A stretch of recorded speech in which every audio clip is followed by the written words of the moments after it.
শুক্রবার থেকে শুরু হয়েছে রাজ্য বিধানসভার শীতকালীন অধিবেশন চলবে 3 দিন। বছরের প্রথম অধিবেশন হওয়ার কারণে প্রথা অনুযায়ী রাজ্যপালের ভাষণের মধ্য দিয়ে অধিবেশন শুরু হয়।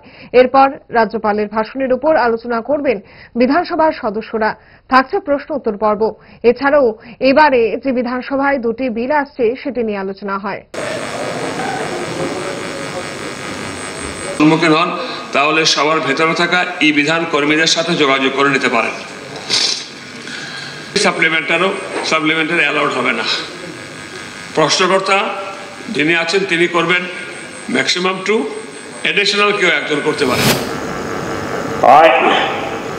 আসুন ত্রিপুরাকে ভারতের সেরা রাজ্য বানানোর জন্য চেষ্টা করি। চলুন আমরা সবাই একসাথে আমাদের কর্তব্য প্রতিপূর্ণ সমর্পণ করি। জাতীয় সংকল্প পূরণের জন্য সক্রিয় যাবে গ্রহণ করি। এই রাজ্যকে উন্নত রাজ্যে পরিণত করি।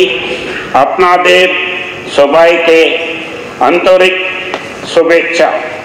জয় হিন্দ। দোষ আপনার ফুড হ্যাবিটে নয়, ভেজালে। সেই মায়ের আমল থেকেই তারা 5 দশক ধরে গ্যাস, অম্বল ও পেটের সমস্যা একমাত্র সমাধান গ্যাস নল।